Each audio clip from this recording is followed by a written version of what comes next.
teu amor é amor, sua paz gozarei.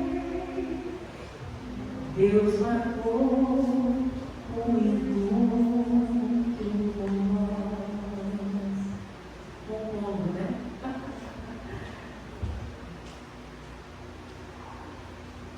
O outro, por favor. O outro preto. Esse está escrito pregação.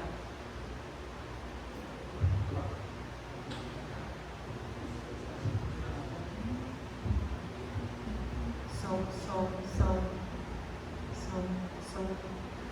Vamos curvar nossas cabeças e vamos falar com o Senhor. Graças te damos, Senhor, pelo privilégio de estarmos aqui na tua casa, reunido com nossos irmãos. Obrigada, Senhor, pelo fôlego de vida, pela saúde, até mesmo por todas as circunstâncias, ó Deus, que nós vivemos. Nós cremos que o Senhor é soberano e que o Senhor deseja o melhor para nós. Deus, nós louvamos o teu nome pela oportunidade de estarmos aqui hoje, junto com os nossos irmãos, para podermos orar pela igreja perseguida, ó Deus. A igreja em tantos países, ó Deus, que vive dificuldades extremas, Senhor. Nós oramos pedindo ao Senhor que cada um de nossos irmãos nesses países possam ser, que eles possam ser, ó Deus, lembrados por Ti. Eu sei que o Senhor vê todas as coisas, mas nós, como irmãos, nós queremos orar e pedir que a Tua bênção, que a Tua proteção, que o Teu dirigir possa estar na vida desses irmãos. Oramos por filhos que entregaram a vida ao Senhor e que a família os abandonou, ó Deus. Que o Senhor dê graça, que o Senhor, que eles possam sentir o Teu amor e o Teu cuidado bem presente na hora da angústia. Oramos por famílias inteiras, ó Deus, que são perseguidos, que passam por privações, ó Deus, de todo tipo. Que o Senhor tenha misericórdia, ó Deus, que o Senhor, que eles possam sentir o Teu cuidado, ó Deus, nos momentos de angústia. Oramos por aqueles, Senhor, que perderam seus entes queridos, seus amigos, a igreja que perdeu seus membros por perseguições. Ó Deus, nós pedimos em nome de Jesus que eles possam sentir, ó Deus, abraçados pelo Senhor. Ó Deus, que eles possam sentir o consolo, o bálsamo, a proteção e o cuidado do Senhor. Ó Deus, ajude-nos a prestarmos este culto ao Senhor. Ajude-nos a se importar com a obra missionária, a se importar, ó Deus, em ajudar, em orar, em contribuir. Ó Deus, seja com teus filhos, ó Deus. Não nos deixe, Senhor, por um minuto sequer, porque precisamos e somos necessitados do Senhor. Nos ajude, Senhor. Queremos adorar o Seu nome e prestar esse culto ao Senhor. Nos ajude, ó Deus. É que nós te pedimos em nome de Jesus. Amém. Rafael, por favor.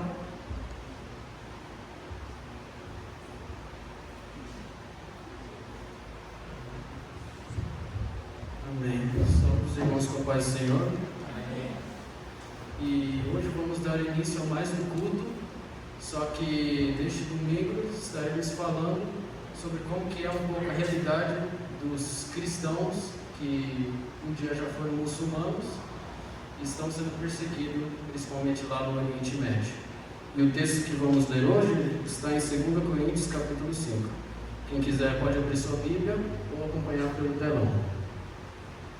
Então, pode ficar sentados mesmos e vamos acompanhar. De fato, nós sabemos que quando for destruída esta barraca em que vivemos, que é o nosso corpo aqui na terra, Deus nos dará para morarmos nela uma casa no céu. Essa casa não foi feita por mãos humanas, foi Deus quem a fez, e ela durará para sempre. Por isso gememos enquanto vivemos nesta casa de agora, pois gostaríamos de nos mudarmos já para a nossa nova casa do céu, aquela casa que será o nosso corpo celestial. E quando nos vestimos com ele, não ficaremos sem corpo. Gememos aflitos enquanto vivemos nesta barraca, que é o nosso corpo. Isso não é porque queiramos ficar livres do nosso corpo terreno. O que desejamos é receber o corpo celestial para que a vida faça com que o que é mortal desapareça. E foi Deus quem nos preparou para essa mudança e nos deu seu Espírito como garantia de tudo que Ele tem para nos dar. Estamos sempre muito animados, pois sabemos que, enquanto vivemos neste corpo, estamos longe do lar do Senhor, porque vivemos pela fé e não pelo que vemos. Estamos muito animados e gostaríamos de deixar de viver neste corpo para irmos viver com o Senhor. Porém, acima de tudo, o que nós queremos é agradar o Senhor, seja vivendo no nosso corpo aqui, seja vivendo lá com o Senhor. Porque todos nós temos de nos apresentar diante de Cristo para sermos julgados por Ele. E cada um vai receber o que merece, de acordo com o que fez de bom ou de mal na sua vida aqui na terra. Sabemos o que quer dizer temer o Senhor, e por isso procuramos levar as pessoas à verdade. Deus nos conhece completamente, e espero que no seu coração vocês me conheçam também. Não estamos querendo nos elogiar a nós mesmos outra vez para vocês, pelo contrário, queremos lhes dar motivo para terem orgulho de nós, a fim de que tenham o que responder aos que se sentem orgulhosos por causa da aparência de uma pessoa, e não por causa do que ela é. Pois, se estamos loucos, é em favor de Deus, e se temos juízo, é em favor de vocês, porque somos dominados pelo amor que Cristo tem por nós, pois reconhecemos que um homem, Jesus Cristo, morreu por todos, o que quer dizer que todos tomam parte na sua morte. Ele morreu por todos para que os que vivem não vivam mais para si mesmos, mas vivam para aquele que morreu e foi ressuscitado para a salvação deles.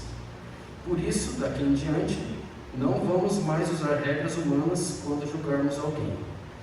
E se antes de nos termos tornado cristãos, julgamos Cristo de acordo com regras humanas, agora não fazemos mais isso. Quem está unido com Cristo é uma nova pessoa. Acabou-se o que era velho e já chegou o que é novo. Tudo isso é feito por Deus, o qual, por meio de Cristo, nos transforma de inimigos em amigos dele.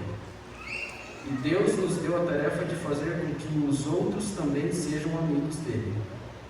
A nossa mensagem é esta: Deus não leva em conta os pecados dos seres humanos, e por meio de Cristo Ele está fazendo com que eles sejam seus amigos. E Deus nos mandou entregar a mensagem que fala da maneira como Ele faz com que eles se tornem seus amigos. Portanto, estamos aqui falando em nome de Cristo, como se o próprio Deus estivesse pedindo por meio de nós. Em nome de Cristo, nós pedimos a vocês que deixem que Deus os transforme de inimigos em amigos dele. Em Cristo não havia pecado, mas Deus colocou sobre Cristo a culpa dos nossos pecados, para que nós, em união com Ele, vivamos de acordo com a vontade de Deus. Amém, irmãos? Amém. Agora, neste momento, vai passar um vídeo falando sobre a vida de uma cristã que mora no Líbano. E logo após esse vídeo, o louvor está com a palavra.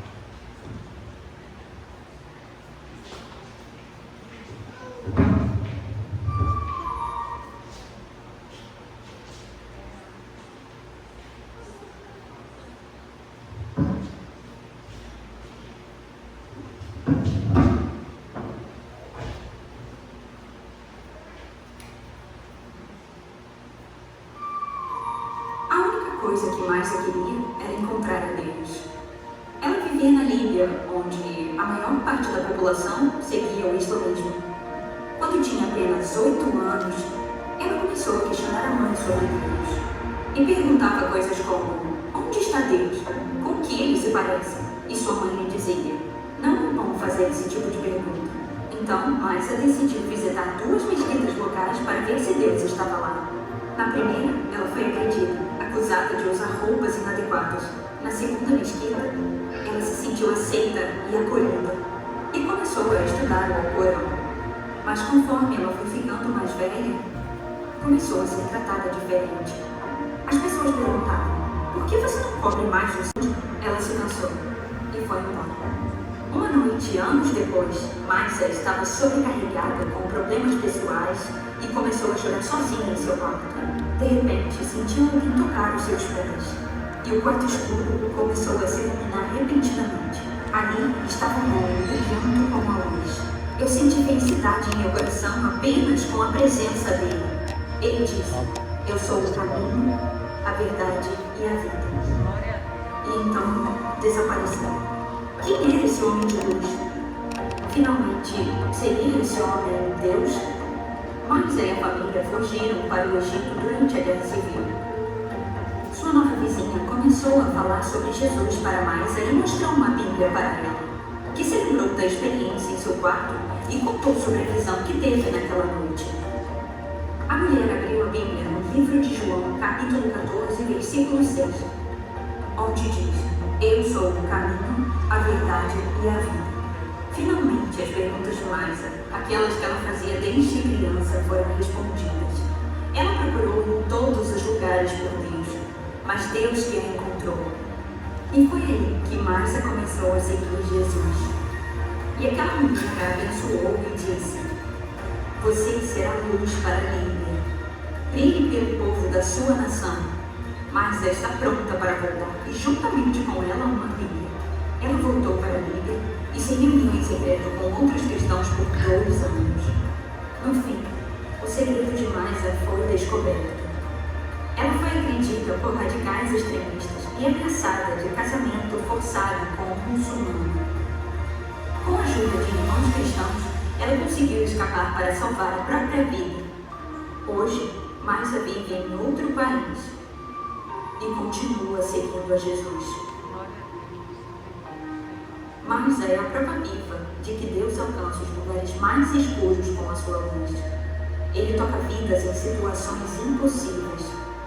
E é por pessoas como Maisa que a Portas Abertas se compromete a ajudar cristãos perseguidos em todo o mundo. Porque Deus está trabalhando de maneira inesperada em lugares inesperados. Cremos que com Jesus, o homem de luz, todas as portas são abertas para o Evangelho. E você? Você pode transformar a realidade de cerca de 260 milhões de cristãos que são extremamente perseguidos por causa de sua fé em Jesus. Saiba como: www.portasabertas.org.br.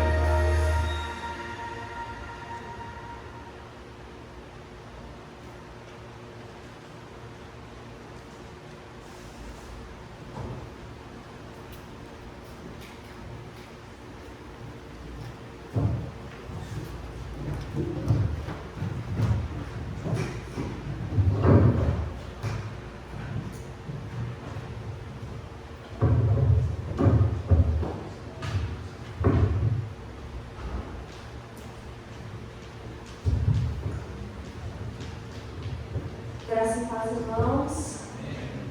Mais um dia que o Senhor nos deu a oportunidade de estarmos reunidos na casa dele e pensando nos nossos irmãos perseguidos. A gente estava até compartilhando algumas coisas em casa, como nós somos abençoados e privilegiados.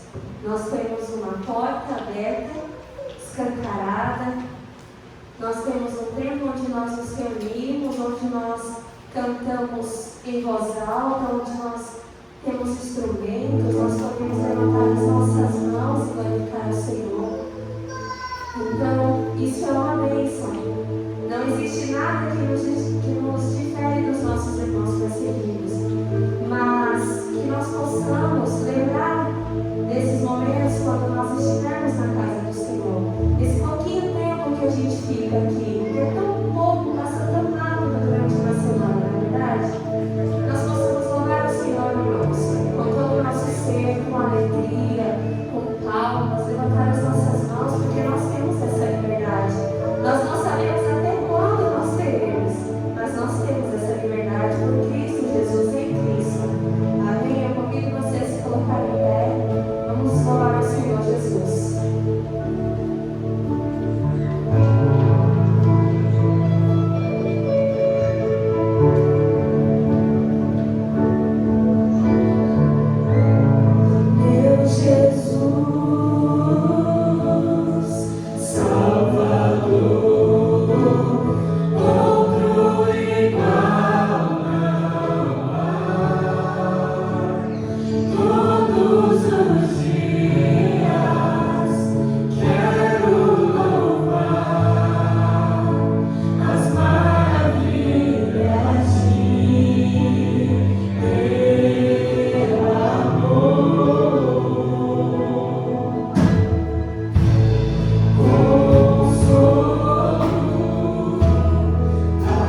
Desde os confins da terra, Aleluia. o Senhor Obrigada. é adorado e será adorado para todo sempre. Vamos começar bem forte com os homens. Amém?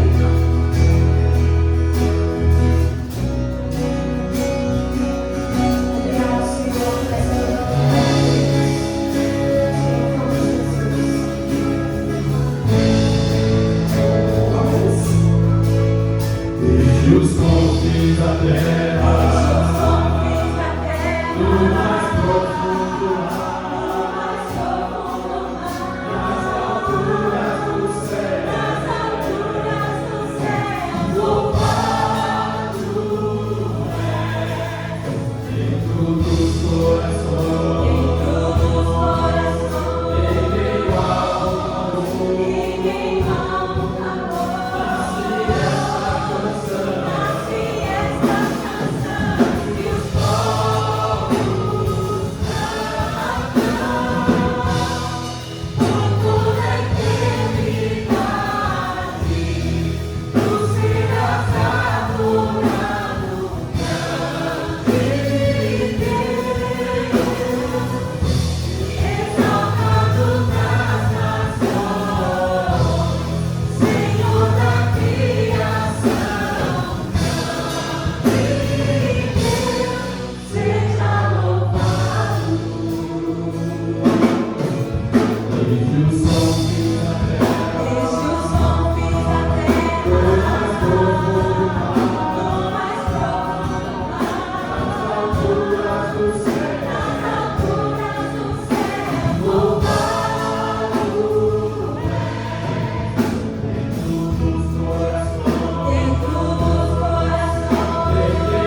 preparados podem estar contribuindo com serviços e ofertas.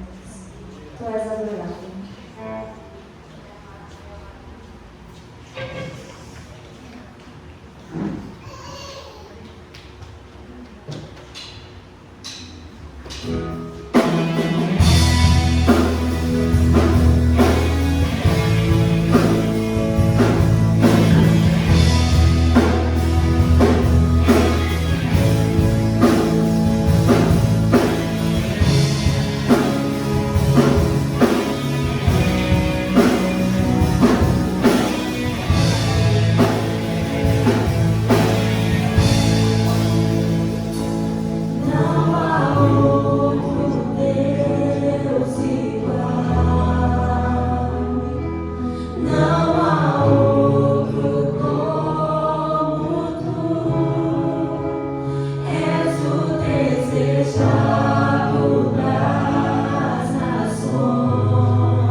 Te louvamos, Senhor, que nós possamos valorizar, a Deus, esses momentos, valorizar a oportunidade e a liberdade que o Senhor nos deu. E oramos também pelos nossos irmãos, que muitas vezes, enquanto nós estamos aqui, reunidos, cantando, eles estão morrendo pelo seu nome. E nós oramos, ó Deus, pela nossa família de irmãos, família de Cristo. Os livre, os guarde, ó Deus, em nome de Jesus. Coloque em nós, ó Deus, nos nossos corações, o desejo de sempre interceder, lembrar deles nas nossas orações. Em nome de Jesus, ó Deus. Obrigada, Senhor. Te louvamos em nome de Jesus. Amém. Os irmãos podem se sentar.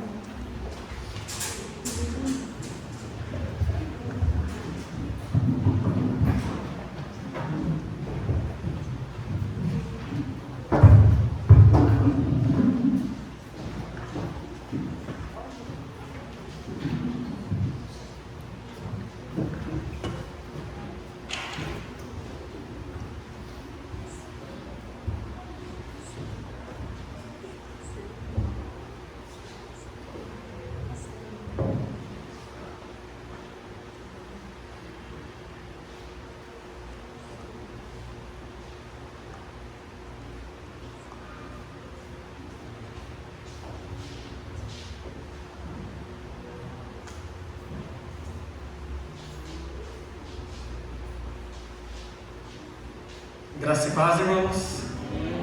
Então, nós estamos hoje, isso a nível mundial, nos lembrando então da igreja perseguida, DIP, que a gente anunciou e foi anunciado durante alguns meses. Aí, ele trata exatamente disso, Dia da Igreja Perseguida. E esse material que eu vou compartilhar com os irmãos, ele é exatamente o que a próprio Portas Abertas ele disponibiliza para a gente, ok? Então, o chamado do fundador dos Portas Abertas, conhecido mundialmente como o irmão André, se deu através de um versículo que se encontra em Apocalipse, capítulo 3, verso 2. Esteja atento, fortaleça o que te resta e o que estava para morrer. Então ele estava na sua primeira viagem a um país comunista, e ali conheceu uma igreja que resistia, mas não tinha acesso à Bíblia. Ele se viu então na responsabilidade de fortalecer esses irmãos, e a partir daí, em 1955, ele começou a contrabandear Bíblias para os países que estavam atrás da chamada cortina de ferro, no leste europeu, governados por um regime comunista.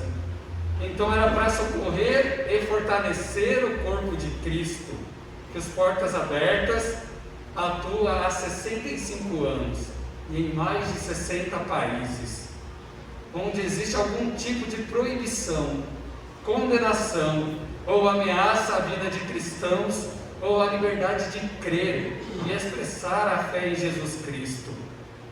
O apoio, então, ele é feito por meio de distribuição de Bíblias, de materiais cristãos, treinamento, ajuda socioeconômica e a presença de cristãos fortalecendo outros.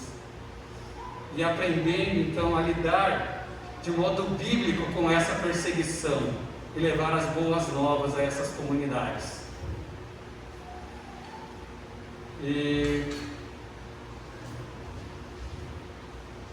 Se define então como perseguição qualquer hostilidade experimentada como resultado da identificação da pessoa com Cristo.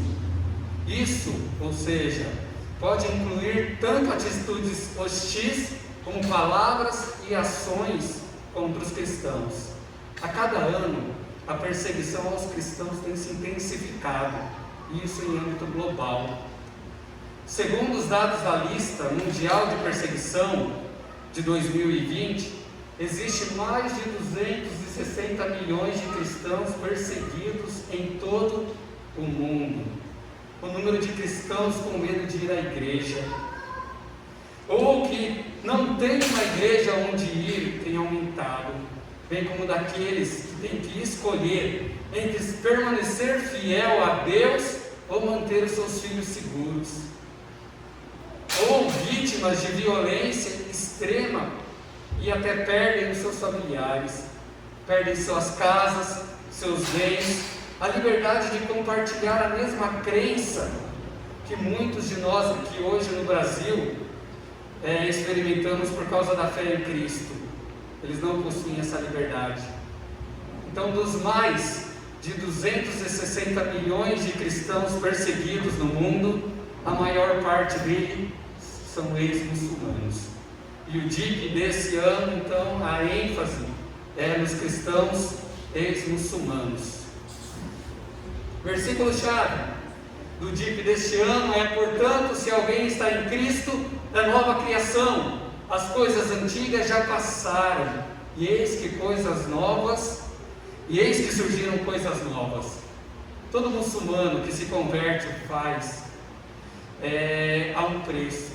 Dos mais de 260 milhões de cristãos perseguidos em todo o mundo, a maior fatia é composta dos que se convertem do islamismo, o que chamamos então de cristãos ex-muçulmanos. É glorioso ver o agir de Deus alcançando os muçulmanos, pessoas para quem o islamismo não é simplesmente uma religião, mas faz parte da identidade cultural deles. Portanto, romper essa bagagem que é transmitida de geração em geração, é um ato de extrema coragem para aqueles que recebem o chamado irresistível de Jesus. Eles deixaram tudo para trás, correndo o risco de perder a própria vida, para estar em Cristo e ser uma nova criatura nele. Podemos nos alegrar junto com os anjos no céu, pelos milhares de muçulmanos que têm se convertido ao Senhor Jesus em todo o mundo, até mesmo nos países mais fechados ao Evangelho. Por isso, um dos principais alvos, então, do Portas Abertas é ajudar na formação da igreja nativa, para que ela seja forte, que seja convidativa para que mais muçulmanos venham a Cristo.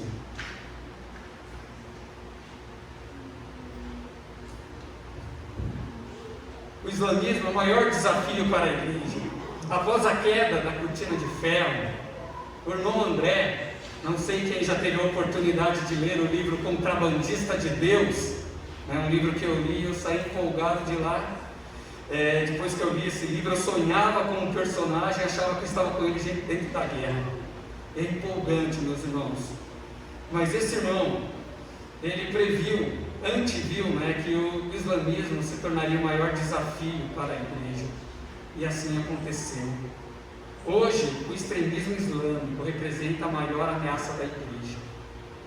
Nos 50 países da lista mundial de perseguição 2020, 37 têm religião predominante o islamismo.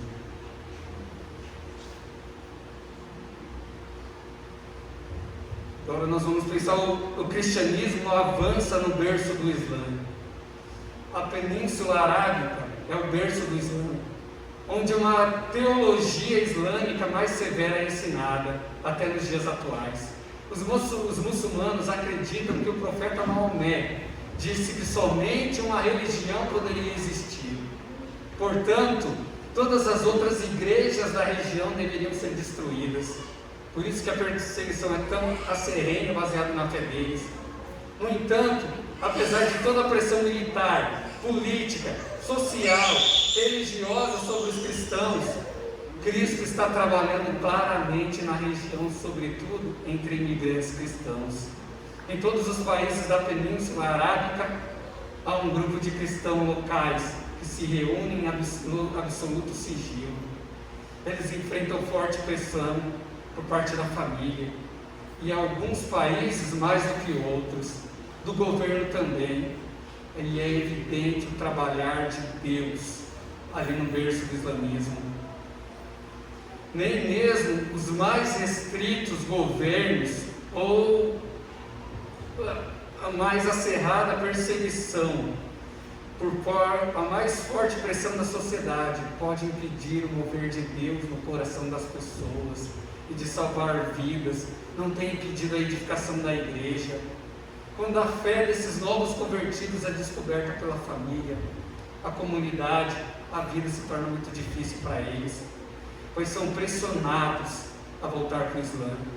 O maior desejo desses cristãos é estar conectado ao corpo de Cristo. O maior desejo deles é experimentar o que nós estamos experimentando hoje. As Portas Abertas os apoiam através de treinamento de pastores e líderes, recursos bíblicos e oração, principalmente em países severos, como a Arábia Saudita. Muitos cristãos, ex-muçulmanos, saem do país para praticar a fé em liberdade em outra nação.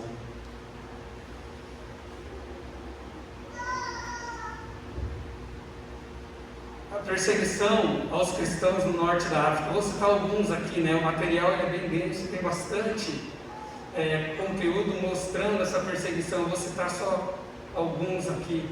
Os cristãos do norte da África deixaram o Islã para seguir a Jesus, e a perseguição que enfrentam é forte e tem diferentes níveis. A primeira e a mais comum fonte de perseguição em toda a região é a própria família, como diz o novo convertido. Aziz, um ex-muçulmano, que agora é cristão, de 33 anos, ele explica: As pessoas são expulsas da sua família por causa da conversão. Elas não têm seus direitos respeitados. Alguns são forçados pela família a se divorciar e outros são presos dentro de casa. É mais difícil ainda para as mulheres, pois culturalmente os meninos e os homens têm mais liberdade e direito. Então, estão em uma posição melhor do que as mulheres. Elas às vezes são forçadas a se casar com um muçulmano. Aziz explica que o âmbito familiar, para os convertidos, eles enfrentam uma tremenda violência, eles são agredidos pelos próprios familiares. Há uma constante pressão da família dizendo que eles estão errados. E se torna muito sério. A segunda fonte de perseguição é a própria sociedade. Aziz também conta que um cristão ele tem direitos, não tem direitos na sociedade. É difícil de achar um emprego, de trabalhar para o governo é impossível. Quando você já trabalha para o governo ou em outra área, eles começam a compilar um dossiê para se livrar de você.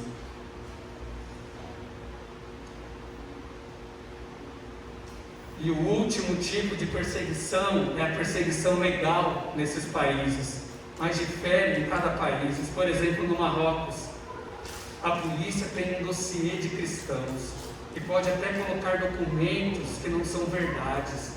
No passado, os cristãos eles eram presos e acusados por portar drogas. Isso não era verdade.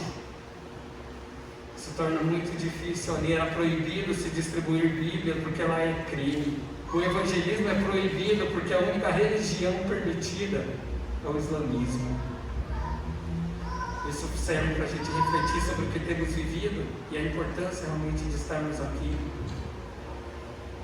A África subsaariana, os países dessa região que estão na lista mundial de perseguição do ranking, que classifica os 50 países onde há perseguição de cristãos, são Somália, Sudão, Eritreia, Nigéria, Burkina, República Centro-Africana e muitos outros. Isso não significa que não existem outros países cristãos, muçulmanos, que eles não sejam perseguidos. De modo especial, na região de Chipre, na África, a perseguição contra a comunidade de cristão ex-muçulmano é muito alta. Muitas vezes nessa região, ser cristão é sinônimo de um martírio. E é isso que nós vemos aí. Tá? Por isso, as portas abertas. Muitas vezes ele tem que manejar o trabalho dessas cidades, desses locais, conforme o trabalho ali é descoberto. E são transferidos então para outros locais. E mesmo assim a igreja tem crescido. Deus está edificando a sua igreja em Chipre, na África, inclusive em áreas dominadas pelo Islã. No entanto, nossos irmãos têm que se encontrar secretamente. E nesse encontro, eles não têm inventários, não têm instrumentos, mesmo assim eles cantam louvores de adoração ao Senhor. Isso é forte, isso é maravilhoso. Nos anos 90, muitos muçulmanos se converteram a Cristo. A Ásia então passou por um impressionante avivamento, com muitos cristãos indo a Cristo. A maioria dos países muçulmanos se encontra no Oriente Asiático, então temos que interceder por eles, fortalecer a nossa fé. Na Indonésia, os cristãos ex-muçulmanos não são aceitos nas chamadas igrejas abertas. E aí a gente traz nesse slide isso, que os cristãos ali que são nascidos em lares cristãos, eles têm liberdade de crer em Cristo. Lá tem cópias e muitas cópias da tradução da Bíblia. Tem uma igreja para fazer os seus cultos. Os seus filhos podem ser criados na educação cristã. Mas para aqueles que se convertem, que são ex-muçulmanos, eles não têm permissão para crer em Cristo, nem para mudar de religião oficialmente. Geralmente eles só têm uma cópia das Escrituras. Eles vão para a igreja secretamente ou se reúnem nas suas próprias casas. E os filhos geralmente são criados como muçulmanos. então existe uma preocupação se seus filhos vão seguir a Jesus ou não. Então, qual que é o maior desafio na Indonésia? É que haja unidade entre os grupos de cristãos. Acampamentos na Indonésia são realizados pelo Portas Abertas, unindo então esses diferentes grupos de cristãos para que haja unidade no corpo de Cristo. Então existe uma esperança, e a esperança vem quando nós oramos, quando olhamos e a palavra de Deus ela toma forma na vida das pessoas. Existe esperança quando a palavra de Deus é pregada e a pessoa ali ela é transformada, ela é forjada, e é isso que o irmão André acreditava e ele trabalhava nisso. Testemunho de Marcos, de forma bem resumida a gente trouxe aqui. Eu falei para você não ler a Bíblia e não aprender sobre Jesus, agora você se tornou um kafir, um cristão, gritou o pai furioso ao filho Marcos. Ele não podia acreditar que seu filho, que ele estava preparando para ser um próprio erudito, líder islâmico, agora tinha se confessado uma ideia tão perigosa.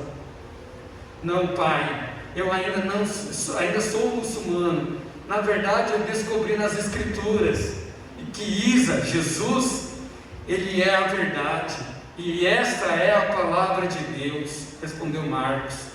Sem esperar a reação do pai, ele expulsou de casa. E eles ficaram 12 anos sem se falar, sem se ver. Pelos 12 anos seguintes, ele e seu pai não tiveram nenhum contato, apesar de Marcos ser o único filho por conhecer o Pai Celestial. Ele perdeu os pais terrenos. Marcos foi fazer seminário bíblico em Singapura e se tornou pastor. Ela ouviu falar de Deus e ouviu falar como Deus estava alcançando pessoas no seu próprio povo, e isso fez ele voltar para a terra natal. Um dos seus sonho de Marcos, era que seu pai viesse a conhecer Jesus. Então, durante todo o tempo em que eles ficaram sem comunicar, durante os 12 anos, ele orava dia e noite pela salvação deles. E em 2013, Deus lhe concedeu o pedido. Seu pai recebeu Jesus como Salvador. E foi ver, então, ao ver a sua esposa curada de uma enfermidade, sem precisar passar por uma cirurgia. Marcos conta: meu filho mais velho, na época, com 9 anos, foi quem disse para o meu pai: Isa, Jesus pode curá-lo. Então meu pai começou a vasculhar a Bíblia desde então, até que um dia ele me disse: a sua fé é a certa. Eles se abraçaram e em lágrimas se reconciliaram. Para Marcos, talvez nada soe melhor do que aquela promessa de Jesus, segundo a qual todos os que tiverem deixado casas, irmãos, irmãs, pai, mãe, filhos ou campos por minha causa, receberão 100 vezes mais e herdarão a vida eterna. O que ele perdeu, Deus restaurou 100 vezes mais. Você pode se engajar nessa causa, meu irmão. Eu convido você a orar e apoiar os nossos irmãos para que eles continuem crescendo na fé. Dentre todos os pedidos de oração dos cristãos perseguidos, entre todos os presentes que você pode dar, a oração é o principal e o primeiro. Suas orações, o seu envolvimento nesse projeto, de discipulado, pode contribuir para a edificação de uma igreja forte. Você será abençoado e fortalecido na fé, à medida que você souber o que Deus está fazendo na vida dos nossos irmãos. Então, por meio dos testemunhos de fé e perseverança, cumpra o ID, que é intercessão, interceda pelos nossos irmãos da igreja perseguida. Dê doação, procure os meios, doe, para que eles sejam abençoados. E encoraje, né? Encoraje esses irmãos. De alguma forma, continue buscando a orientação do Senhor. Não sei se temos, mas existe isso no site, onde você pode preencher os seus dados e ali você recebe algumas informações, como a Gabi se inscreveu no Portas Abertas. Você recebe essas informações para orar por eles. Então que Deus trabalhe isso na nossa vida. Que Deus nos ensine verdadeiramente a interceder, a valorizar esse encontro que nós temos. Tem pessoas que sonham por isso, que oram por isso. Que Deus então complete essa mensagem no nosso coração e esse desafio. Amém? Amém. Glória a Deus.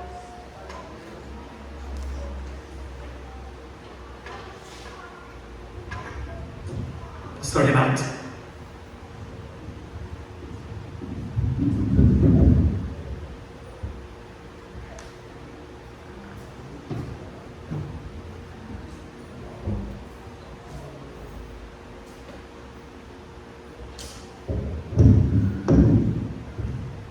Graça e paz aos irmãos. Nós estamos nesse dia, no domingo do Senhor, mas também um domingo separado para o dia de intercessão, o dia da igreja perseguida. E dentro disso eu quero compartilhar com os irmãos. Nós vamos ler a segunda carta de Paulo aos Coríntios, capítulo 5, só que do verso 11 ao 17. Então eu peço que você abra a sua Bíblia. Antes, enquanto os irmãos se preparam, pequenos detalhes em relação ao filme, um pouco do que o Regis falou, sobre o caso da menina, né, que ela viu Jesus. Está se tornando algo assim, está surgindo muitas notícias de experiências como essa. Em países islâmicos, onde a perseguição é muito forte, em países de regime totalitário, como países como a Coreia do Norte, como países comunistas, né? Também está surgindo essas notícias. Uma outra coisa que me veio à mente, que o caso dessa menina me lembrou muito o caso de Patrício. Ele é o padroeiro da Irlanda. Rapidamente, Patrício foi raptado da costa da Bretanha no século IV, foi levado como escravo da Irlanda. Ficou lá até se tornar jovem, ele foge e volta para a Bretanha. Ele conhece o cristianismo, se converte, estuda e volta como escravo para a Irlanda de novo, mas agora como missionário. E Deus usa ele lá para fazer grandes coisas, a ponto de ele ter se tornado o padroeiro da Irlanda. Então são alguns detalhes rápidos que tudo que aconteceu nesse culto até agora me trouxe à mente. Vamos para o texto, carta de Paulo aos Coríntios, capítulo 5, do verso 11 a 17. O tema daquilo que iremos falar hoje é o mensageiro da reconciliação. E assim, conhecendo o temor do Senhor, procuramos persuadir as pessoas, mas somos plenamente conhecidos por Deus. E espero que também sejamos reconhecidos na consciência de vocês. Não queremos novamente nos recomendar a vocês. Pelo contrário, estamos dando uma oportunidade para vocês se orgulharem por nossa causa, para que tenham que responder aos que se gloriam na aparência e não no coração. Porque se enlouquecemos é para Deus, e se conservamos o juízo é para vocês. Pois o amor de Cristo nos domina, porque reconhecemos isso. Um morreu por todos, logo todos morreram. E ele morreu por todos, para os que vivem não vivam mais para si mesmos, mas para aqueles que por eles morreu e ressuscitou. Assim, se nós daqui por diante a ninguém conhecemos segundo a carne, e se antes conhecemos Cristo segundo a carne, já agora não conhecemos desse modo. E assim, se alguém está em Cristo, é nova criatura. As coisas antigas já passaram e eis que se fizeram novas. Uma parte introdutória só antes da gente ir para seguindo pelo texto.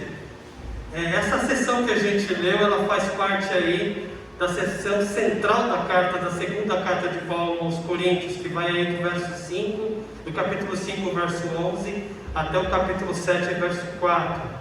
E nesse eixo central da carta, o apóstolo Paulo ele tem a intenção de apelar aos coríntios, primeiro, que se reconciliem com Deus, e segundo, que abram os seus corações para receber a Ele mesmo, o apóstolo Paulo.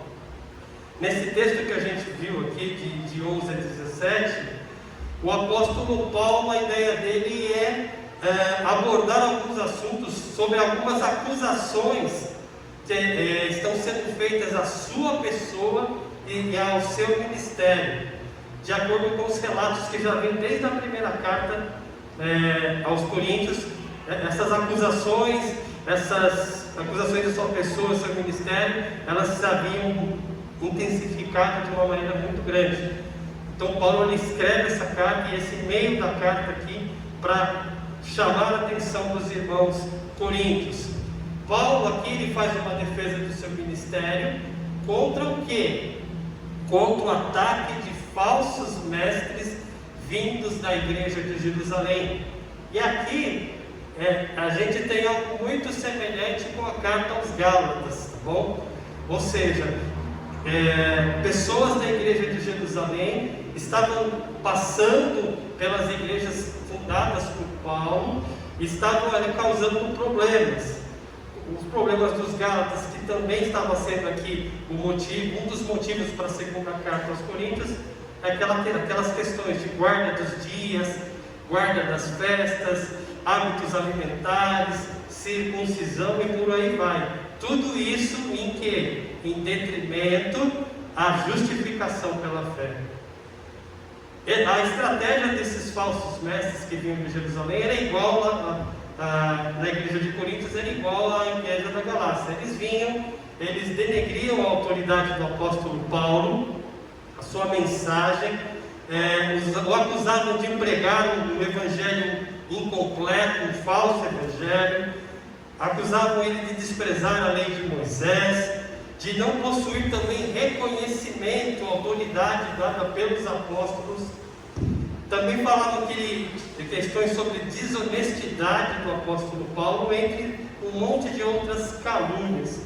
Ou seja, eles denegriam, falavam mal, tentavam desabonar a todo custo a pessoa e a mensagem de Paulo. E Paulo, assim como ele faz nos Gálatas, aqui também aos Coríntios, ele sempre dá a sua resposta de maneira clara, de maneira educada, mas porém firme.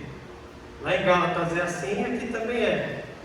E aqui a gente pode ver, a intenção, espero que os irmãos percebam isso no decorrer da mensagem, é que Paulo, nesse pedaço do texto, ele está tentando reconquistar a confiança dos coríntios, uma confiança que foi perdida. Por quê? Por culpa de Paulo? Não, mas porque os judaizantes, os falsos mestres, estavam ali, digamos, como se diz hoje, comendo o cérebro do pessoal da igreja de Coríntios, e eles estavam se deixando levar. Dentro disso, nesse texto que a gente leu, do 11 ao 17, Paulo ele dá para os coríntios 3 razões ou 3 motivos para que eles, coríntios, recebam a Paulo como um verdadeiro mensageiro da reconciliação. A partir do verso 18, que a gente não vai falar, que ele vai começar a falar sobre essa questão da reconciliação.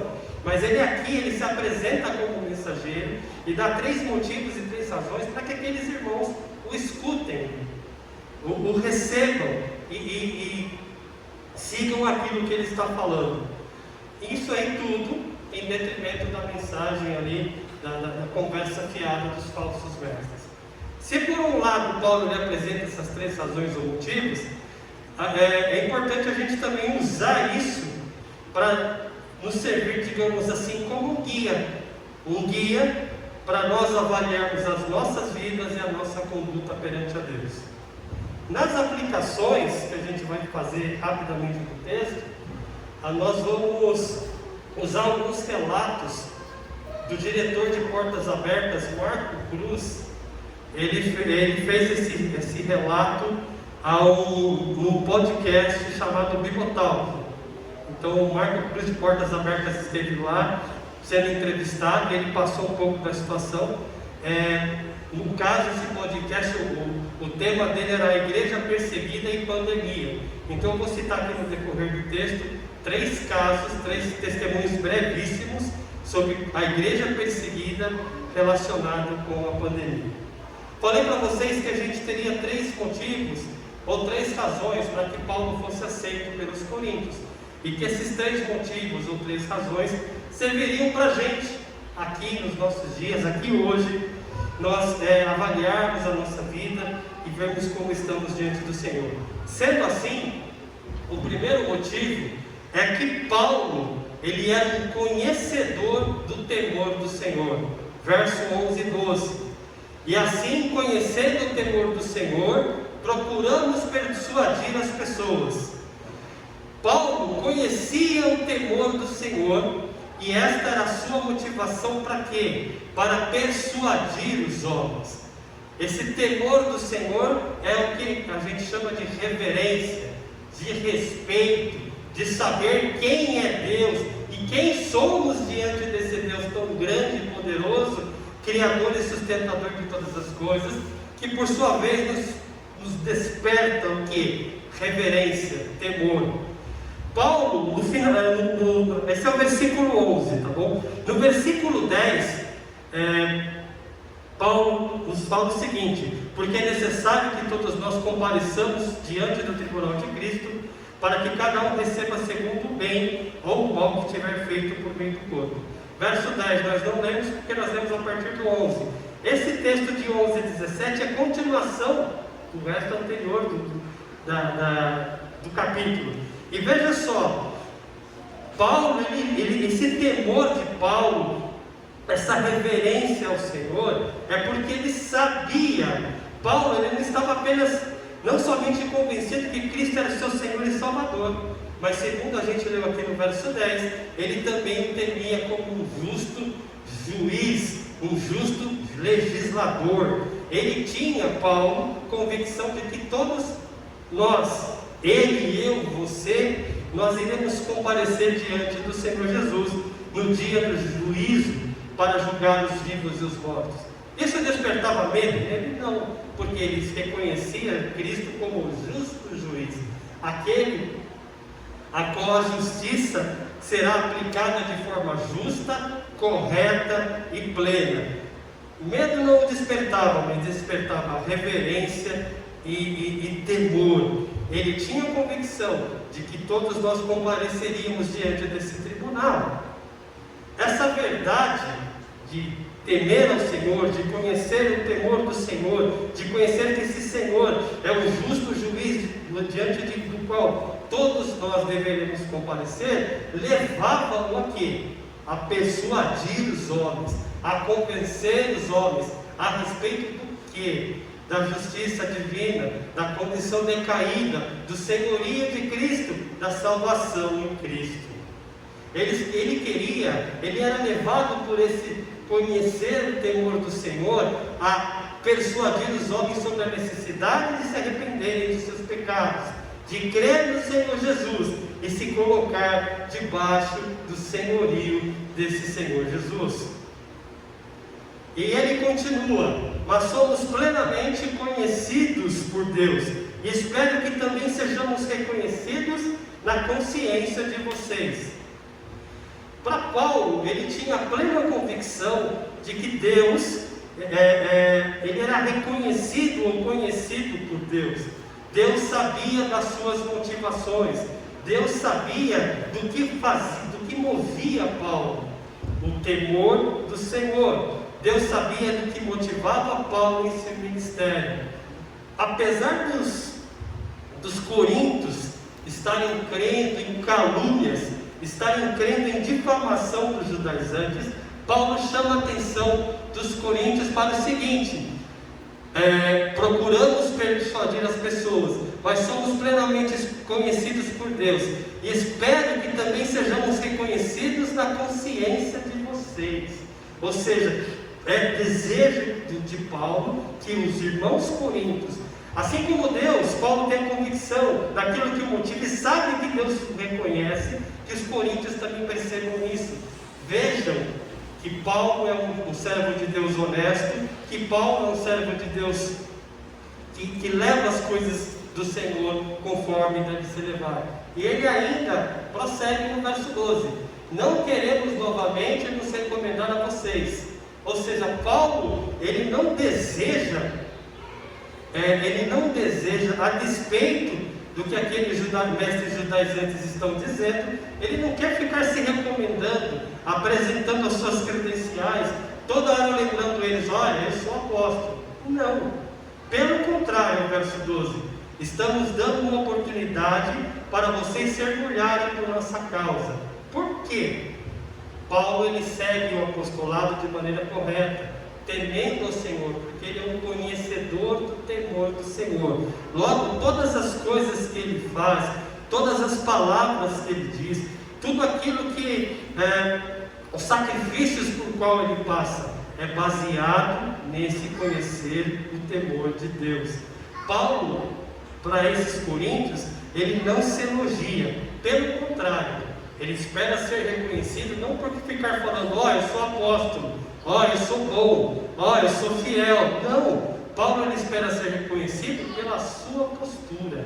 E essa postura, como crente e servo de Deus, Paulo espera que os coríntios percebam, e que quando esses falsos mestres chegarem para tentar, digamos, comer o cérebro dos coríntios, eles olhem e comparem: poxa, Paulo é assim, esses judaizantes são assados, Paulo, ele age de forma correta, esses mestres judaizantes agem totalmente errados. Essa é a esperança de Paulo, demonstrada no verso 12. Não importa se Paulo tem ou não carta de recomendação de Tiago, não importa se Paulo esteve ali nos primórdios, enquanto Jesus andou na terra, mas ele encontrou com Jesus no caminho de Damasco, em Atos 9. A experiência de Paulo foi verdadeira e suficiente para torná-lo um bandeirante do Evangelho. E Paulo, ele não fica como se diz aí, queimando óleo por causa disso. Pelo contrário, ele trabalha, ele dá duro, ele prega, ele é perseguido, e ele reage como alguém que conhece o temor do Senhor. Paulo, espera que os coríntios sintam o orgulho dele e compare a sua postura com a postura daqueles que se fiam no cumprimento da lei para a salvação. Na cabeça de Paulo, a melhor resposta para os falsos mestres é o seu trabalho e a sua postura como servo de Deus. Dentro disso, a gente já vai passar para o ponto 2. Aqui no Brasil, algumas semanas atrás, nós tivemos uma matéria no canal de televisão falando sobre cristãos na China que não recebiam atendimento médico nessa crise de pandemia do Covid-19. De repente, as famílias, chegavam ali, os médicos do governo, aquela coisa toda. O normal de uma casa chinesa é ter ali um quadro do primeiro-ministro chinês pendurado na parede, o líder do Partido Comunista. Só que na casa do cristão, não. Se eles encontrassem uma Bíblia, se encontrassem ali uma cruz que seja, o atendimento já era negado. Ou seja, na China, a perseguição já era dura nesses tempos de Covid. As igrejas foram proibidas de fazer culto. O que eles fizeram? Começaram a proporcionar cultos online, igual a gente aqui. Mas também eles aproveitaram as oportunidades de visita. O governo não esperava a repercussão que aconteceu lá. Conclusão, endureceu mais ainda. Ou seja, os cristãos não estavam recebendo atendimento médico por serem cristãos durante a pandemia. Esses cristãos chineses que já eram perseguidos numa oportunidade num momento de pandemia, eles pegam e ainda continuam firmes diante do Senhor. Eles visitam as pessoas que não tinham oportunidade de ir à igreja, velhos, idosos, começaram a ouvir os cultos pela internet. esses cristãos chineses, eles começaram a fazer as visitas, começaram a não só levar o Evangelho, mas também fazer obras, acudir, prestar assistência. E a perseguição se endureceu mais ainda. Mas por que eles são assim? Porque assim como Paulo, eles conheciam o temor do Senhor. Eles sabiam quem eles serviam. Eles sabiam quem era o Senhor. E aqui vale isso para nós também. Nós temos o conhecimento do temor do Senhor. Nós somos persuadidos a servirmos o Senhor como esses cristãos chineses, que independente da perseguição, eles visitam e se expõem a perigos por amor ao Evangelho. Fica aqui a primeira aplicação desse primeiro ponto. Somos desafiados a conhecer do temor do Senhor, assim como o apóstolo Paulo. Um segundo ponto, do verso 13 a 15. Paulo é dominado pelo amor de Cristo. Porque se enlouquecermos é para Deus, e se conservamos o juízo é para vocês. Paulo, uma das acusações que os judeus faziam contra ele é que ele havia enlouquecido, que ele havia ficado meio louco, desequilibrado mental, que aquela experiência no caminho de Damasco, de alguma forma, o que ele julgava ter passado, fosse algo que tivesse abalado sua cabeça. Ele era acusado de estar pregando uma mensagem louca, uma mensagem absurda. Perceba que Paulo, ele nos fala o seguinte em 1 Coríntios 1,18: certamente a palavra da cruz é loucura para os que se perdem, mas para nós que somos salvos, ela é poder de Deus. Porque se enlouquecemos, por que chamam Paulo de louco? Porque a mensagem que ele prega ao ouvido, ao puro ouvido humano, nada mais, nada menos é do que loucura. Mas para nós que somos salvos, ela é poder de Deus. Para Paulo, que conhecia o temor do Senhor e era dominado pelo amor de Cristo, valia sim a pena ser chamado de louco, valia sim a pena ser perseguido, valia sim a pena sofrer por amor desse Evangelho, porque para ele essa palavra é o poder de Deus. Tem um outro texto de Coríntios que fala que a minha pregação, a minha palavra a minha pregação não se constitui apenas em palavras persuasivas e sabedoria humana, mas em demonstrações de Espírito e poder. E Paulo prossegue, eu vou tropeçar no cabo.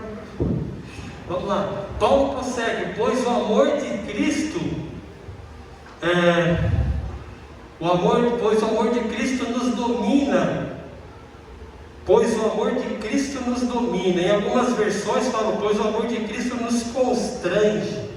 O que Paulo está dizendo aqui? Paulo é constrangido, Paulo é motivado, Paulo é direcionado pelo amor de Cristo. Para quê? Para persuadir aos homens, para pregar o Evangelho, para seguir com a obra de Cristo. Perceba o seguinte, esse amor de Cristo que domina, que constrange, que motiva, não é um amor que tem o objetivo controle ou a opressão, mas esse amor é o amor que motiva o homem a uma ação. Esse amor, esse constranger é nesse sentido, de levar Paulo a uma atitude, de levar Paulo a uma ação. E portanto, constrangido, motivado, direcionado, controlado por esse amor de Deus, Paulo prega, independente das acusações, das afrontas e da desconfiança de sua mensagem e desse ministério. Por quê? O amor de Cristo impulsiona. E ele prossegue, porque reconhecemos isso, um morreu por todos, logo todos morreram. Verso 15, ele morreu por todos, para os que vivem e não vivam, mas para si mesmos, mas para aquele que por eles morreu e ressuscitou. Esse amor de Cristo que o constrange, que o motiva, tem duas implicações. Primeiro, um morreu por todos, logo todos morreram. Esse texto não aponta, não está querendo dizer que Cristo morreu por todo mundo. Senão seria aquilo que a gente chama de universalismo, no qual se crê, se diz que todos serão salvos. Quando a gente fala todos, muitas vezes na Bíblia a gente pode se referir a muitos ou a um grupo particular. Isso aí depende do contexto que você vai ver onde esse texto está inserido. O todos que Paulo se refere aqui, nesse texto, um morreu por todos, logo todos morreram, são todos, são os crentes. Refere-se àqueles que vivem. E ele morreu por todos para os que vivem. Quem são aqueles que vivem? São os crentes, são os cristãos, são os salvos. Cristo morreu por todos os que creem, aqueles que creram. Logo, esses que creem não são mortos para o pecado e vivem para Deus. Cristo morreu por todos, logo todos morreram. Ou seja, a morte de Cristo é substitutiva. Nós que deveríamos estar naquele Calvário, mas agora em Cristo Jesus, pela morte dele, nós morremos para o mundo, morremos para o pecado, morremos para Satanás e vivemos para Deus. Jesus morre para que nós pudéssemos morrer para o pecado. Ele ressuscita para que nós pudéssemos viver para Deus. E nisso é demonstrado o grande amor de Deus. E é dessa forma que Paulo se sente o quê? Constrangido, motivado, se sente direcionado ao quê? A persuadir, a pregar, a falar aos homens, independente de estar numa boa vida ou independente de ser perseguido, a despeito das calúnias ou a despeito das afrontas e perseguições. Uma segunda motivação é que o amor é uma motivação maior. Quando o apóstolo fala que ele é constrangido pelo amor de Cristo, temos aqui uma motivação que é maior até mesmo que o temor. Se o temor do Senhor levava Paulo a persuadir os homens, o amor o constrange, o amor o domina, o amor o controla, levando a ele a pregar a Jesus Cristo. E aqui fica uma reflexão para a gente. Precisamos conhecer o amor de Cristo e entender o significado do que Cristo fez na cruz. É importante que eu, que você, que a igreja, não só aqui, mas a igreja até mesmo no nosso país, recupere a centralidade do Evangelho, recupere a centralidade de Cristo em nossas vidas. Entender o amor de Cristo, entender a centralidade do Evangelho, para mim e para você, meu irmão, deve ser algo primordial. E Paulo é o maior exemplo disso. Ele é constrangido por esse amor. E aqui a gente parte para a aplicação. Uma segunda aplicação baseada naquilo que Marcos Cruz disse ali naquela entrevista ao Bigotal. Na Índia, a presença dos cristãos tem incomodado as lideranças hindus daquele país. Hoje a Índia é o 10º país em nível de perseguição cristã. E assim, a gente pensa, poxa, mas o pessoal lá não é zen, não é aquela coisa de meditação, não é aquela coisa paz e amor, bicho. Mas assim, a ideia deles é de erradicarem todas as religiões e apenas o hinduísmo. Existe um projeto para isso na Índia. Então a perseguição tem crescido lá também a ponto de eles agora estarem em 10º lugar. Para vocês terem noção, a China é 25ª, 26ª. A Índia está na frente da China, para vocês terem noção. Coreia do Norte é a primeira. Mas assim, o que está acontecendo lá? Os cristãos são reprimidos e são perseguidos nos pequenos vilarejos do interior. Na capital é um negócio mais velado, mas quando você se afasta um pouco, a perseguição é maior. Por quê? Tem ali a comunidade, 2 ou 3 famílias são cristãs. O que acontece com essas 2 ou 3 famílias? Eles sofrem violência física, os filhos sofrem bullying, a esposa muitas vezes é violentada. Existem casos de que o líder da comunidade, eu ia falar da tribo, na comunidade, ele manda cortar a água do cristão. Existem casos também que eles pegam todo o esgoto da aldeia e canalizam tudo na frente da casa do cristão. Existe também, quando, principalmente nesses tempos de pandemia, o governo distribui recursos, dinheiro, cesta básica. O que o líder da aldeia faz? Ele pega e distribui para todo mundo, menos para o cristão. Então esses cristãos no interior sofrem muito também. E tem um outro caso que quando eu vi eu fiquei assim, na rede de saúde da Índia, o que está acontecendo? Médicos e enfermeiros e atendentes cristãos não estão recebendo o EPI, aquele equipamento de proteção, a máscara, a luva, o álcool gel. Todo mundo recebe, menos o crente. E assim, o que é mais escandaloso, esses crentes sem EPIs são aqueles. Obrigado, Jonathan. Esses crentes sem EPIs são mandados cuidar dos piores casos de Covid, sem EPI, sem álcool gel. Então até a Portas Abertas tomou consciência desses relatos e ela está ajudando esses irmãos. Mas, ou seja, por quê? Porque são cristãos. Aqui a gente vê pela incompetência do governo em muitos casos, mas lá não, deliberadamente esses cristãos estão sendo segregados, perseguidos. Por que esses cristãos, apesar de tudo isso, eles ainda vão lá e atendem aos doentes, aos piores casos de Covid, mesmo ali com a máscara já 2, 3 dias, se é que tem a máscara? Por que aquelas famílias ali, naquelas comunidades mais afastadas, sendo perseguidas, sofrendo violência, elas permanecem? Porque elas são constrangidas pelo amor de Jesus Cristo. Elas entendem realmente o significado da cruz. Elas entendem que o morrer é lucro, que o estar com Cristo é ganho. Aquelas pessoas, a despeito da vida, elas não negam o atendimento ao próximo. Aqueles médicos, aqueles enfermeiros, a despeito de, pela sua fé, estarem sendo ali, tendo os EPIs negados, elas continuam atendendo as pessoas, por amor a Cristo. Por quê? Porque são constrangidas pelo amor de Jesus. E aí fica para mim e para você, o que nos move a viver e servir a Deus? Somos constrangidos, somos dominados, somos levados pelo amor de Cristo?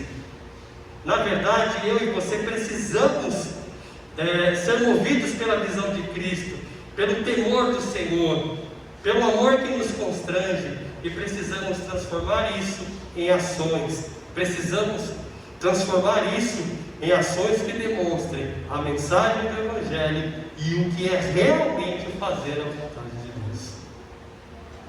E por último, Paulo, ele era conhecedor do temor do Senhor, era constrangido ou dominado pelo amor de Cristo. E um terceiro e último ponto, Paulo é participante de da nova criação em Cristo Jesus. É o verso 16 e 17.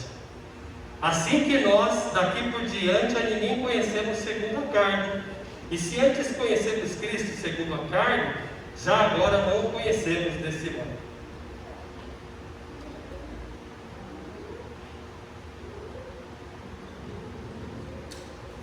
No verso 16,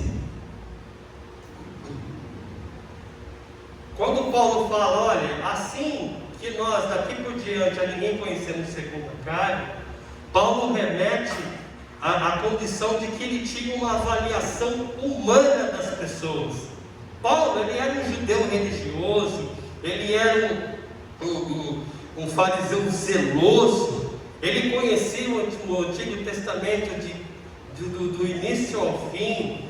Porém, sem Cristo, sem o verdadeiro Deus na vida dele, o apóstolo ele diz aqui, olha, eu vi o mundo segundo a carne. E o que é ver o mundo segundo a carne? É entender as coisas segundo uma perspectiva humana e pior, decaída. pecaminosa. É isso que Paulo quer dizer quando ele fala assim, eu não conheço, daqui por diante a ninguém conhecemos segundo a carne. Desse modo, e ele continua, e se antes conhecemos a Jesus segundo a carne, o que ele está querendo dizer? Eu não conhecia as pessoas segundo uma visão humana, pecadora e decaída. Jesus, da mesma coisa. Ele não conhecia Jesus Cristo e o seu grande amor. A visão que Paulo tinha do mundo era segundo a carne, a visão que ele tinha de Jesus também era segundo a carne. E a gente vê, e Paulo, em muitas oportunidades, ele fala isso. Para Paulo, Jesus era um impostor, era um falso profeta, ele não via Jesus como Filho de Deus. Isso para Paulo era uma blasfêmia. Paulo não via Jesus como Messias. Portanto, tanto a Jesus como seus seguidores eram fanáticos, eram lunáticos. Seus seguidores deveriam ser perseguidos e mortos. E o zelo de Paulo era tanto nessa visão carnal que ele tinha do mundo, que para ele matar cristão era servir a Deus. Perseguir cristão era servir a Deus. Antes de conhecer a Cristo no caminho de Damasco, isso aí em Atos 9, a avaliação que Paulo fazia da realidade das pessoas, do mundo e do próprio Cristo era segundo a carne. A partir de Damasco houve uma mudança. E aí tem o verso 17, que é inclusive o tema do dito. E se assim, se alguém está em Cristo, é nova criatura ou criação. Esse criatura, o sentido correto é de nova criação, criar de novo. As coisas antigas já passaram e eis que se fizeram novas. Literalmente esse texto nos originais está assim, de modo que se alguém é em Cristo, uma nova criação. Não tem artigo, não tem nada. Se alguém é em Cristo, uma nova criação. E muitas pessoas, e eu mesmo já caí tinha essa forma de ver esse texto, pensam que esse texto está relacionado à experiência de mudança que eu e você tivemos após conhecer Cristo. A gente pensa assim, esse texto quer dizer que antes era uma pessoa e agora eu sou outra. Um sentido mais correto, e até mesmo pelo verso 16, olha só, assim que nós daqui por diante a ninguém conhecemos segundo a carne, e se antes conhecemos Cristo segundo a carne, já agora não o conhecemos desse modo. Paulo conhecia as pessoas, o mundo e a Cristo segundo a carne. Agora ele não conhece, ele conhece de uma outra forma. Por quê? Porque agora ele está em Cristo. Agora ele é uma nova criatura, uma nova criação. Essa forma de ver o mundo, de ver as coisas segundo a carne, está aqui dentro das coisas antigas que já se passaram. Eis que tudo se fez novo. Ou seja, esse texto nos aponta, esse estar em Cristo, aponta para a gente o que? Uma mudança na forma de como vemos o mundo, uma mudança na nossa visão de ver as coisas, como eu me vejo, como eu vejo o próximo e como eu vejo a Deus. É uma mudança de perspectiva ou na forma que a gente olha a realidade. Não olhamos mais para as pessoas e o mundo segundo a carne. É isso que Paulo fala. Somos uma nova criação. Somos incutidos em um novo mundo. Uma nova ordem que Deus inaugurou em Cristo. Logo, a minha maneira de ver as coisas, a minha visão reflete essa mudança. Reflete essa nova criação. Após Cristo, nem Paulo, nem eu, nem você devemos mais ver as coisas da mesma maneira. Nós não devemos mais julgar segundo a carne. Ainda que esse texto possa de algumas formas ser aplicado à conversão, à mudança de atitude que passa um pouquinho pela santificação, esse significado da mudança de como vemos as coisas bate um pouco mais com o verso 16 e com aquilo que está até mesmo nos originais. O que Paulo está querendo dizer aqui é que a minha mentalidade mudou, a minha cabeça mudou, aquilo que muita gente chama aí de cosmovisão, a maneira de ver o mundo.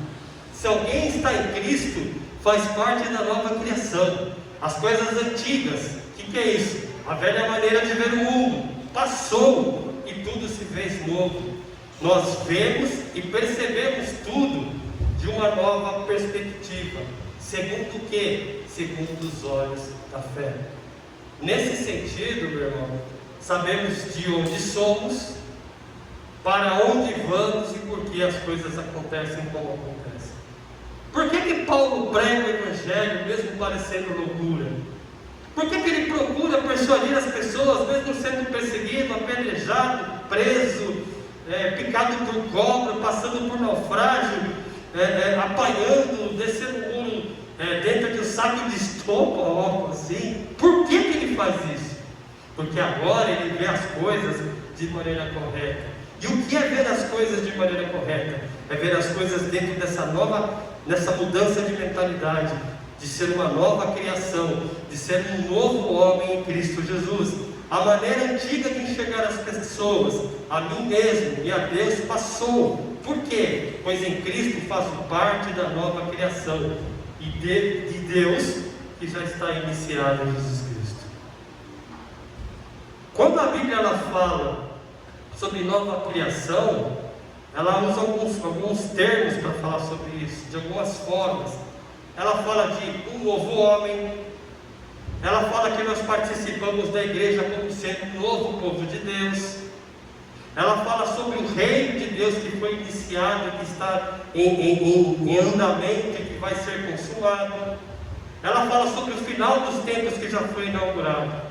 Todas essas formas de falar, elas expressam o que? Essa nova criação do versículo 17, que já começou e é levada adiante por todos aqueles que estão em Cristo, que são novas criaturas, uma nova criação, que tem uma nova forma e uma nova visão de ver as coisas, de ver segundo os olhos da fé, pela cosmovisão, pela lente de Deus.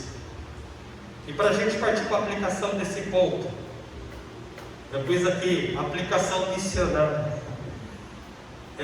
Em países como Eritreia, Somália e Quênia, que ficam aí abaixo da linha da África subsaariana, abaixo do deserto do Saara, líderes do grupo radical islâmico Al-Shabaab afirmam que a Covid é uma punição de Alá, por causa dos infiéis cristãos, ou seja, para alguns aí radicais islâmicos, a Covid está na conta dos cristãos. Tem Covid porque existe cristão, a gente tem que exterminar os cristãos, acabou a Covid. No interior da Colômbia, aqui pertinho, ocorre algo parecido com líderes de tribos indígenas, animistas, que creem em Deus da natureza e outras coisas nesse sentido. Mesma coisa, existe a doença porque tem cristão no nosso meio. O que a gente faz? Mata o cristão, expulsa o cristão, faz o que quiser com isso. Tanto num caso como no outro, esses crentes são desafiados, apesar de serem perseguidos, apesar de serem judiados, de serem segregados, eles são desafiados a amar essas pessoas que os perseguem e os caluniam. O homem normal consegue isso? Não. O homem não nascido de novo consegue isso? Não.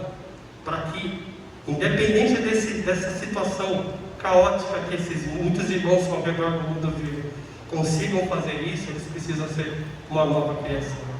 Eles precisam ter nascido de novo. Eles precisam ser uma nova criatura em Cristo Jesus. E eu e você somos desafiados nesse terceiro e último tópico a nos conscientizarmos que fazemos parte dessa nova criação em Cristo Jesus, que somos salvos, lavados e remidos, e precisamos olhar as coisas pela maneira do céu, pela maneira de Deus, pela maneira de Cristo. Paulo, e a gente parte para a conclusão, ele expõe aos coríntios sua motivação. Olha, ele não é doido, ele não enlouqueceu, ele não precisa ficar dando cartinha de recomendação para os coríntios aceitarem ele. Por quê? Porque ele conhecia quem era Jesus, ele conhecia o temor que se deve a ele. Sabia também que todos um dia estariam presentes diante do tribunal de Cristo para prestar contas. Uma segunda noção, Paulo afirma para esses coríntios que ele era constrangido, dominado, motivado pelo amor de Jesus. Amor esse que o levou a morrer por nós, para que assim, mortos para o pecado, possamos viver para Deus. E por fim, Paulo afirma que faz parte de uma nova criação proporcionada por Jesus Cristo. Ele entende o mundo de uma perspectiva correta. Ele já não vê mais as coisas segundo a carne. Paulo vê tudo da perspectiva correta, da perspectiva de Deus. Logo, por isso ele é elevado, por isso ele é motivado a persuadir os homens a se renderem a esse Deus que o tornou uma nova criação. Essas são as motivações que o apóstolo aponta para que os coríntios o recebam e para que eles não se deixem levar pelas palavras dos falsos profetas e mestres que estavam entre eles. Para a gente pensar, bota para o ponto aí. Para a gente pensar agora, eu e você, fechando o notebook. Dentro de tudo isso que a gente ouviu, da palavra de Deus pregada, qual a sua motivação ou razão pelo que você faz as coisas? No temor do Senhor, constrangidos pelo amor de Cristo e com uma nova visão, a visão certa, a visão cristã de ver as coisas? Faltou a interrogação. O que nos motiva? Qual a nossa razão? Devemos pensar. Uma segunda aplicação para a gente. Se você olha, o que me motiva, qual a razão, e de repente é uma resposta meio estranha, nunca é tarde para a gente reavaliar os motivos que norteiam a nossa vida. Em Cristo há sempre a oportunidade de um recomeço. Em Cristo há sempre uma oportunidade de renovação. Em Cristo há sempre uma oportunidade de nova criação. Por que fazemos as coisas? Temos a motivação correta? E por último, temos que ter a necessidade de meditarmos cotidianamente na palavra de Deus, para sermos saturados dela, a fim de termos o temor dele, o amor dele e a visão cristã correta das pessoas, das coisas e do mundo. Meus irmãos, que Deus os abençoe. Amém. Pastor Marcos e Gabriel.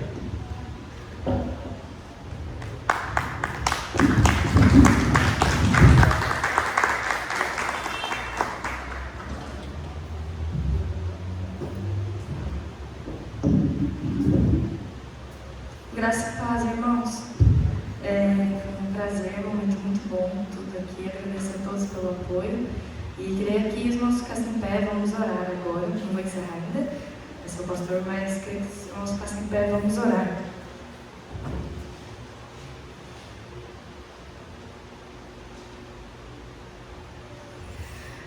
Vamos orar, irmãos, pelos nossos irmãos e por tantas coisas que foram colocadas aqui pelo pastor Renato, pelo Regis e por tudo.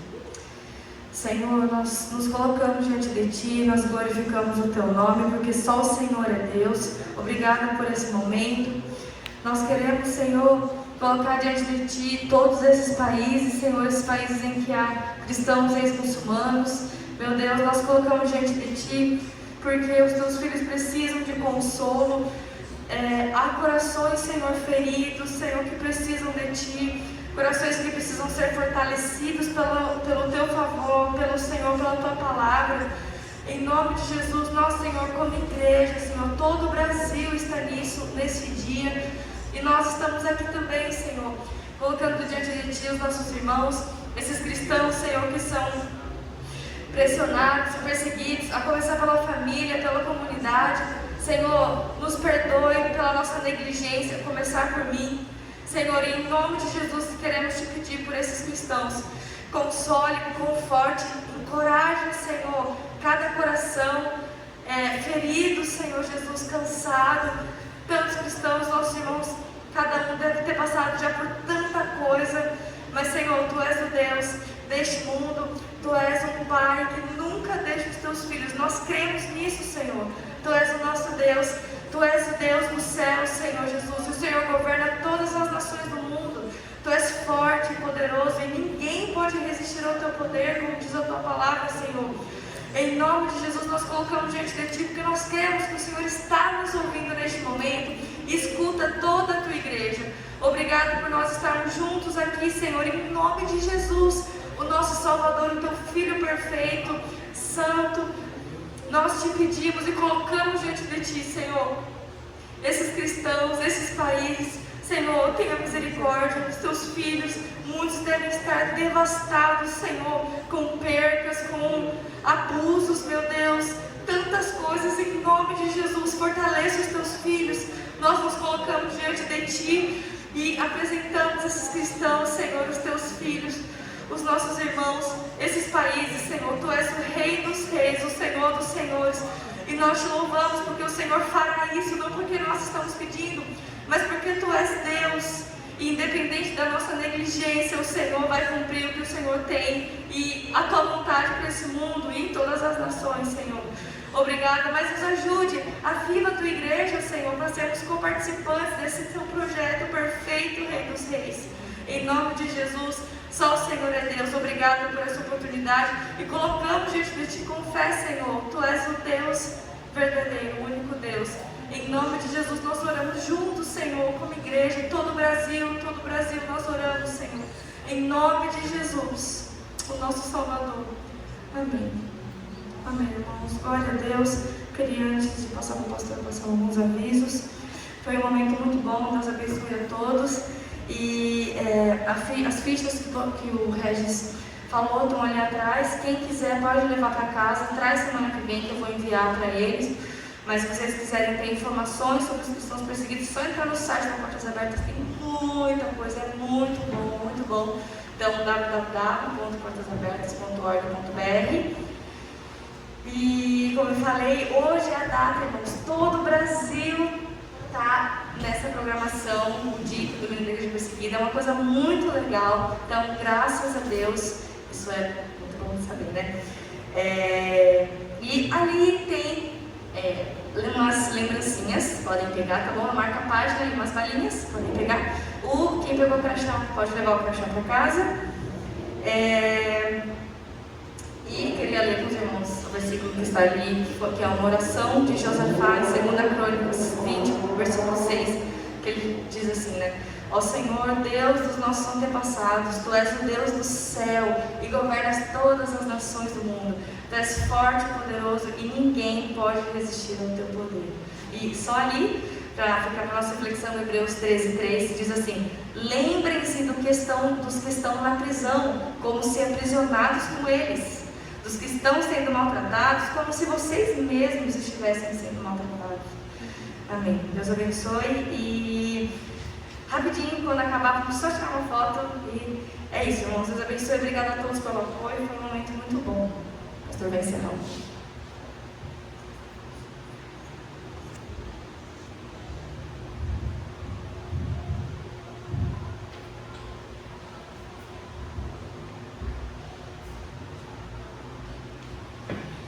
Graça e paz, irmãos. Deus seja louvado. Agradecemos a Deus por ter movido todos os integrantes que promoveram este culto. Sabemos que o Espírito Santo é o chefe. É Ele que conduziu todos os módulos, né, para que isso viesse a acontecer. O louvor, a palavra, a administração, a citação das missões e todos os que fizeram parte desse trabalho. Glória a Deus por isso.